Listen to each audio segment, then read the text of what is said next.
Hello everybody and welcome back to BrisCraft 2019.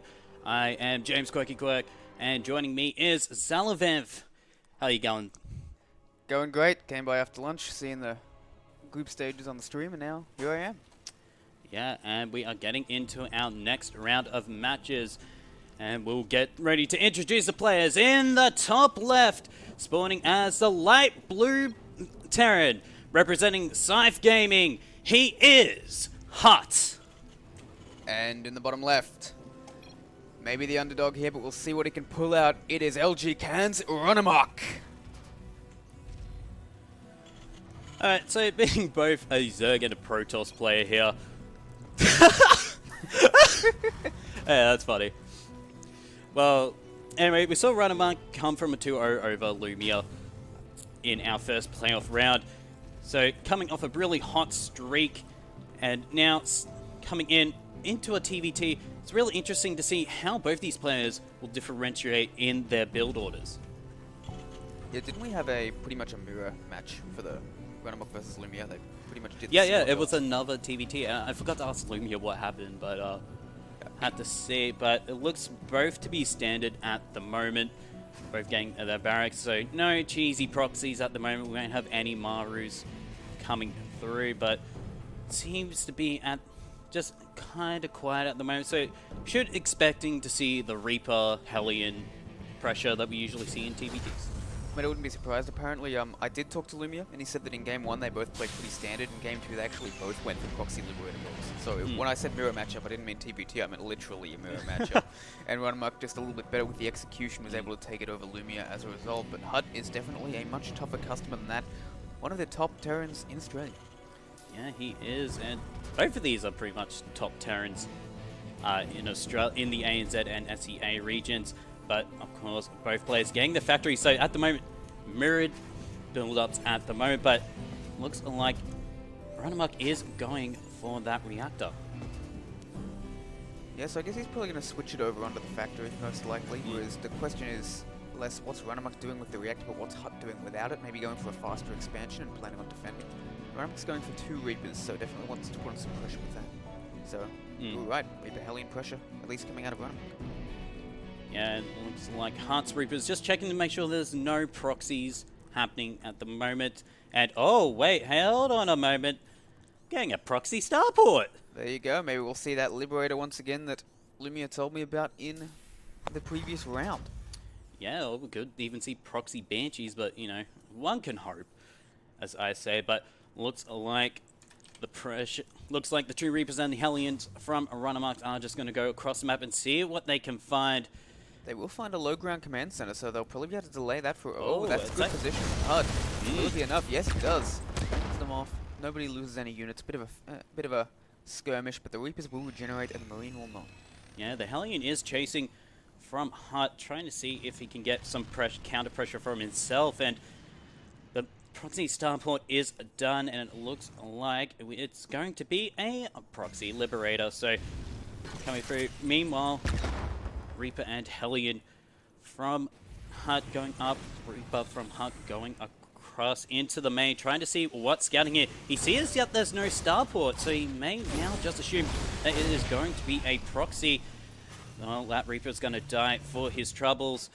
Liberator is almost finished and looking ready to put some pressure across the map. Cyclone out for HuT, just in case that Liberator does come across, which should be able to hold off that Lib from RunaMoK. He's getting a Viking and a second Cyclone, so he's definitely ready for starport units, and RunaMoK has like 6 Reapers at this point, so he's definitely committing very hard to this, and the bunker is not yet up, but the Cyclone is just doing so much damage. One Hellion already goes down, and the Reapers and Hellions just do very little damage to that Cyclone. The Cyclone does retreat to safety, and the Marines fending him off, and all of a sudden HuT is looking in a great position. He's down 6 workers, but he does have that second command center, and now he's just moving forward and killing everything.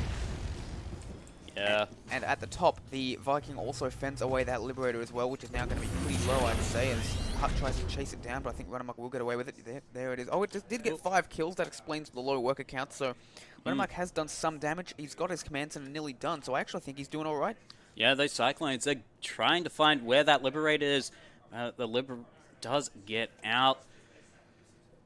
Banshee about to come out, as well as the first siege tank from RunaMoK. I'd say RunaMoK's actually slightly ahead as a result of this, unless these Cyclones Banshees... Oh, they will spot it. They will deny Cloak at least, but the first Banshee will get out. Yeah, but should die to the Cyclones, but the Lock-ons, they're just trying to get rid of the Cloak, and they are able to. So, meanwhile, that Starport does get away.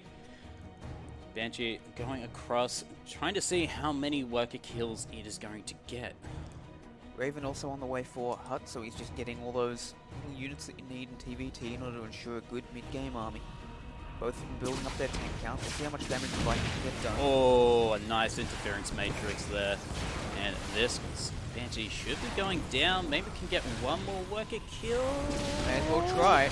Yeah. Going down no matter what. And it does. And RunaMoK's still up 6 workers, still taking that economic lead, losing some armies. So HuT's actually ahead in supply, so his army is better. But neither side can really attack each other at the moment. There's tanks in good positions for RunaMoK. So I'd say overall RunaMoK's still in good shape. I'd like to see what happens when they try to get their third. So if one of them is going to go for an attack. As HuT's going up to 2 Ravens now. Yeah. I mean, you always need that air superiority in TvT, especially if you're going for that Raven style. So looks like HuT will get that air superiority. Now, the tanks coming out from RunaMoK, they're in danger of getting interference matrixed. Once a push comes through from HuT, and it looks like that push is going to be coming now. Looks like this Raven and Viking are going to go on their own lonesome. They're trying to get the high ground vision, trying to see what they can snipe, and they could potentially snipe Stim here. They will. Stim is in range. Very nicely done. Even putting down auto turrets to fend off those tanks. That was a beautiful attack. Just a beautiful grasp. Not even a really attack, really, but it's getting all of these add-ons. It's doing so much damage to RunaMoK. There's really not much RunaMoK can do. Landed Viking from RunaMoK, trying to see whether he wants to engage in this. There are low energy Banshees. Has to be careful of Viking. Is going to get landed so it doesn't get torn apart by that one Viking here. And the second tank is coming up, getting sieged up. They may potentially cancel the factory. No, it doesn't look like it, but here comes a counter-attack from RunaMoK. Marines coming through. Tanks are going to be sieging up. The third Raven is here. Drops down on an auto turret. The tank shots are firing in, but it looks like HuT is going to pull back. And meanwhile, it looks like to be just the 2 tanks left here for RunaMoK. Meanwhile, it looks like a couple of Marines, the 2 Cyclones, and the 2 tanks from HuT surviving, and that is going to be GG call. Army supply was just so high for HuT compared to RunaMoK. RunaMoK knew he was never going to fend HuT off of that position. His production was basically dead. HuT with a beautiful attack. I did not see that coming, and taking game number 1. Yeah, it was definitely a really good attack there from HuT coming in through and counter-attacking when you knew RunaMoK was weak, especially after that failed proxy starport. So we'll have to see what the next map will be, as we are just getting into lobby right now. And hopefully, I want to see Thunderbird. I want to see a nice long TvT, but no, it's going to be a Cyber Forest for our next one. So how did the maps go this time?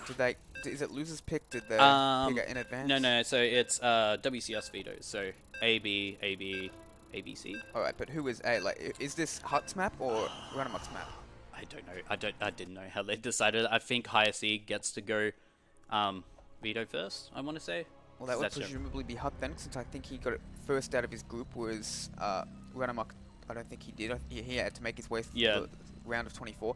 Anyway, let's introduce our players. Yes, and very welcome to Cyber Forest, as we are getting ready for our second game of the series. And spawning in the bottom left as the Blue Terran, representing Scythe Gaming, he is HuT. And in the top left, 1 game down, but it is his map.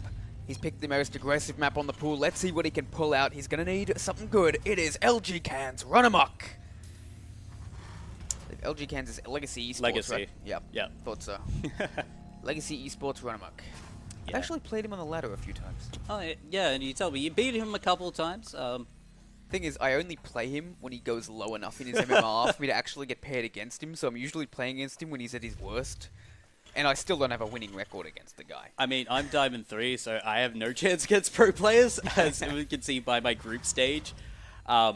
I think I'm like 2 and 5 against him, and that's mostly when he's at 5.2. When he's sitting Yeah. at 5.5, I just don't have a Yeah, I think chance. the only like personality I can run into is Maynard. 'Cause everybody else is masters. But anyway, once again, just being mirrored so far. I mean, it's early game TvT. We can't expect too much of difference unless there is a proxy. Yeah. But Both of them probably going to play pretty safe on this map. mm, And the key, by the way, to meeting these personalities is to play late at night. I've played against Pig before. He's like 5.8k.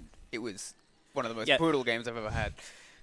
yeah, but see, I need to be up there to actually face them. So You don't need to be that far up there. You just play when no one else is playing. either that or when they're off racing, that'll generally be the time as well. Oh, But yeah. I've played against Mighty Kiwis Terran a couple of times. Played against Pess's Zerg, I think. Yeah, I've played against a few top players off races. It's weird because they usually do like so well in some areas and so badly in other areas. It's weird facing someone's off race.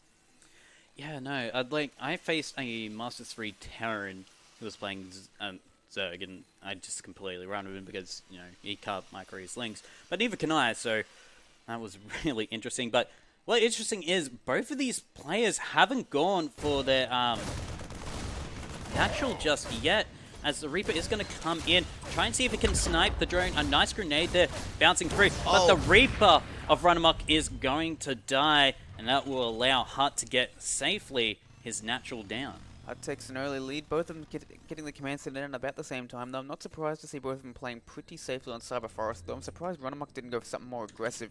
This was his map. He does need to probably take the tempo away from HuT early on. I mean, he actually did that reasonably successfully in game number 1, but HuT still just came back with some beautiful positioning.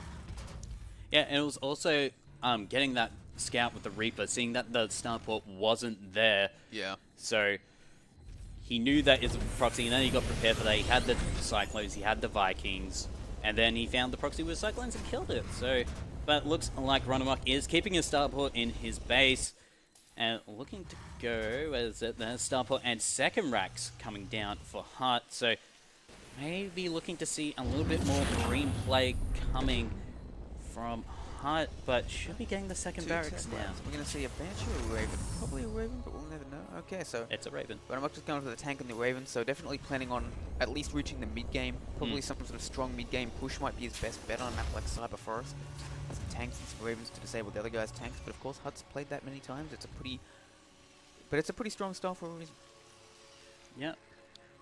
But it's also interesting, we're not seeing the second barracks coming out for RunaMoK at the moment. No, not just yet. That's unusually late. Maybe a bit of sneaky play. I mean, he's getting his stim now. Oh no, that's HuT. I can't read. But no, yeah, no, it's stim coming through for HuT, so he's looking to go for a more traditional sense of the TvT, you know, Marines, tanks, Ravens, Vikings, you know, all the standard usual goodies that come with it. Cyclone, Hellion, and Reaper going to be coming across the map. Reaper of RunaMoK goes down, and it looks like these two Hellions have to go away. Have to run back with their tails behind, but there is a tank out already for RunaMoK, so he should be able to defend any aggression that's coming through. The Cyclone, it battles the lock-ons. Isn't going to be enough to tank down the Cyclone of HuT, as RunaMoK just retreats. Geez, that is so smart from HuT. He never saw that tank. He just knew it was going to be there, and then he just retreated before it even got to hit it. He just knew it was going to be the natural, because that's where he would have put it. And RunaMoK's going for, looks like a very fast tank-based push. Now, it's worth noting that I believe HuT's only just getting his first tank out now. He's gone for this 2 medivac drop. He's invested heavily into this bio, and this could be very interesting because both sides are just going to run past each other. We may end up with a base trade type of scenario, and HuT has a bit of an advantage here, I feel, because he's going to have a tank out very soon. He can defend the main at the very least with that, and he's dropping faster than RunaMoK is getting to his base. And RunaMoK is HuT is going to drop when this happens. The stim is about to be finished, and he is just going to lose pretty much everything. He sees this is not really much he can do. He can't turn around. He has to go. There is no recall in TvT, and this is going to be it. Let's see what RunaMoK can do. All of these things are going to go down. Let's see if HuT can hold on to his main. He's got that tank in position. Good interference matrix, but there's going to be enough SCVs to repair, I feel like. The auto turrets. there's only so much they can do. I think that RunaMoK is not going to break through, and therefore that means that HuT is just going to do tremendous damage on the other side of the map. The tank, oh, it does go down. But there's a Marine out. And there is another tank, so I think this is it. HuT's doing tremendous damage on the other side of the map. RunaMoK has nothing left. I think that's going to be the series. HuT with a tremendous defense as well as offense, just handling everything so well. There's a reason he's one of the best players in Australia right now.